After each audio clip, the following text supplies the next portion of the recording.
امام زمان کعبه را خراب می سازد. این قواعد که الان بیش از این ساخته شده بر ساختمان کعبه، الان احتمالاً از 5 طبقه ساختمان بالا رفته، اما اونی که ابراهیم ساخت این چنین نبود که حضرت مهدی باز برمیگردن و اضافاتی که طواغیت ساختن رو خراب میکنن برمیگردونن به قواعد، و اضافاتی که طواغیت ساختن رو خراب میکنن برمیگردونن به قواعد. بله. این سنگ ها را جبرائیل روایت داره در صحف ادریس که جبرائیل این سنگ ها را از نابترین سنگ های دنیا، ناب از جهت این که ولایت علی ابن ابی طالب رو پذیرفته، ناب از جهت این که ولایت علی ابن ابی طالب رو پذیرفته. باز روایت داره سنگ های از لبنان، باز جبل همین کوه ابی قبیس که کنار کعبه است، یک سنگ های بخصوصی جمع کرد جبرائیل برای ابراهیم که این خانه را ساخت. جناب آخوند، مهدی مزعوم و یا امام زمان خیالی شما کعبه را بر قواعد ابراهیم علیه السلام برنمیگرداند، بلکه آن را از بیخ و بن خراب می کند و این کار یکی از ویژگی های این موهوم خیالی است.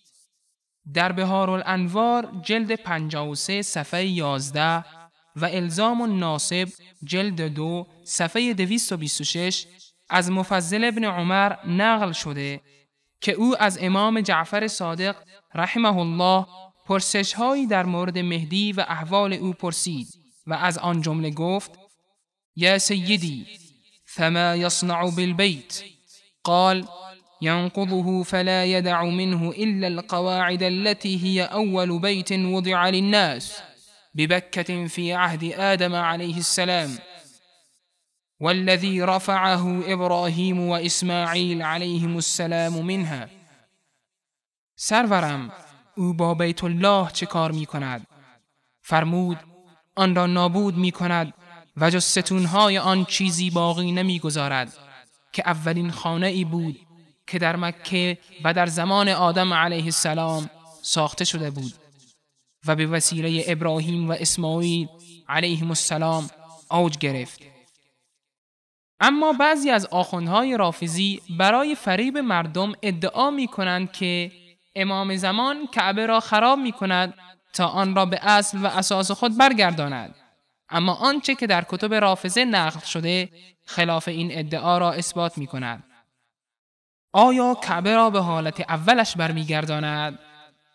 علمای رافضه برای پنهان کردن این جنایت امام زمان و فریب دادن مردم میگویند که امام زمان مسجد الحرام را به حالت اصلیش که در زمان رسول الله صلی الله علیه و آله و سلم بوده است باز خواهد گرداند، ولی متوجه شدیم که خیر، منظور از یرجعه الی اساسه این است که آن را خراب می کند و با زمین هموار می نماید، چون که قبله را به سوی کوفه تغییر جهت خواهد داد. فیض کاشانی روایت می کند: یا اهل الکوفه، ای مردم کوفه، خداوند کسی را به اندازه شما دوست ندارد، لذا امتیازاتی را به شما اختصاص داده است.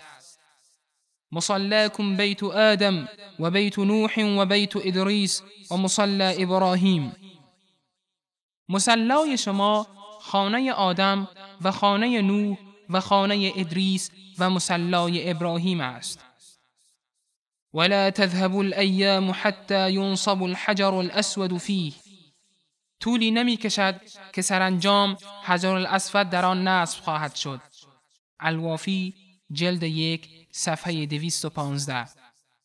اما بنایی که فعلا موجود است و مسلمانان به سوی آن نماز می‌خوانند همان بنایی است که قریش آن را ساخته بودند و پیامبر صلی الله علیه و سلم در حالی که 30 سال عمر داشتند در ساختن این بنا شرکت نمودند و با حکمت خیش حجر الاسود را در جای مخصوص گذاشتند.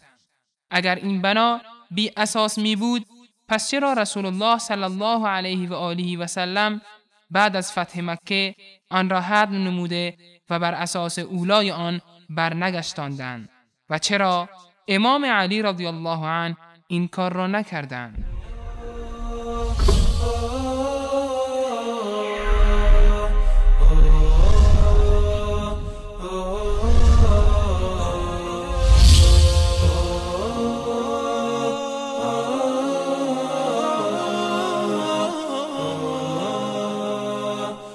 oh